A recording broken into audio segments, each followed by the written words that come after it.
Number 506 in your songbook, Blessed Assurance, 506. Blessed assurance, Jesus is mine. Oh, what a foretaste of glory divine. Angel, purchase of God, born of His Spirit, washed in His blood. This is my song, praising my Savior all the day long. This is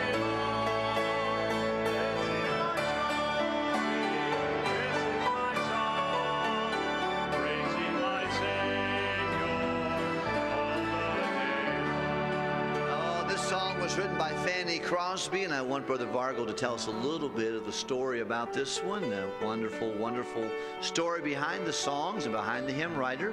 Brother Vargo, come, would you please? Most people who have life insurance policies with the Metropolitan Life Insurance Company in New York have no idea who the founder of that company is. And even fewer people know the wife of that founder. Mrs. Phoebe Knapp was the wife of the founder, and she was a musician. She had the largest pipe organ ever installed in a private residence in their penthouse in New York.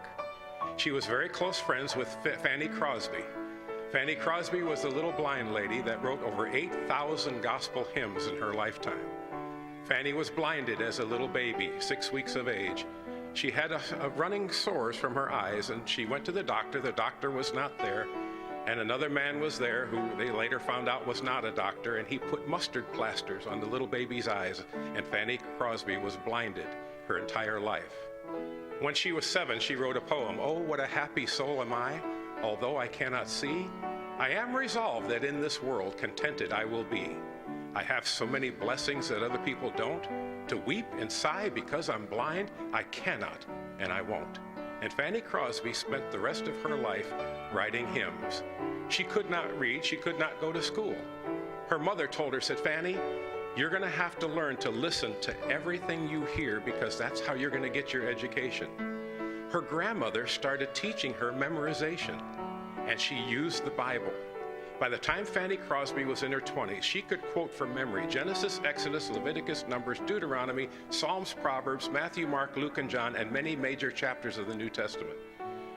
Because she could not write, the only thing she knew how to write was her name, they hired a secretary to live with her. And whenever a song would come to her mind, she would quote the song to the secretary, and the secretary would write them down. She was under contract with a publishing company, Bigelow and Maine in New York, to write 3 hymns per week, and they paid her $2 per hymn, and that's how she supported herself. One day, Mrs. Knapp, the wife of the founder of the president of the Metropolitan Life Insurance Company, came to Fanny Crosby's apartment. And she said, "Fanny," she said, "I have a beautiful tune that's been running through my brain, but I don't have any words for it. Would you listen to it?" And Fanny said, "Sure." So Mrs. Knapp went on the piano in Fanny Crosby's little apartment, and she started playing this tune. And Fanny Crosby said, "Wait right here." And Fanny Crosby went to another room in her apartment where the secretary was, and in just a few moments' time, Fanny Crosby came out with all the words to this song. She said, "Mrs. Knapp, do you know what your song says to me? Blessed assurance, Jesus is mine." Fanny Crosby was used mightily. She knew all of the presidents personally. President Polk was her very close friend. She was the very first woman to ever speak before U.S. Congress, and she spoke about how that blind people should have education and they could be contributors to society. But what she's known for the most is that God used this little blind lady. One time, it was said that she was in a meeting, and she heard a hymn being played. And she leaned over to a person next to her and said, "Who wrote that hymn?" And the person looked at her and said, "Why, Fanny, you're the guilty party." She had written so many hymns, she didn't even recognize her own hymn. But what a blessed lady that she was, that God used her, and she did not let her blindness overcome her. It didn't make her bitter, it made her better. Right, let's sing that second stanza. You ready? Perfect submission.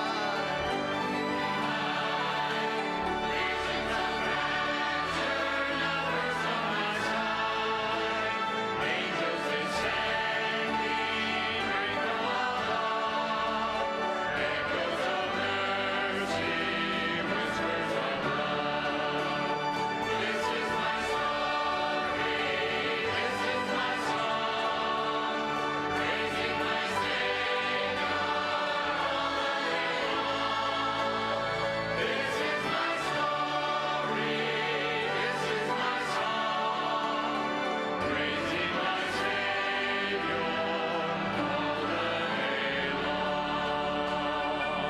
think a little voice told me we're going to do the last verse and chorus without the instruments. Let's do it. Perfect submission, all is at rest.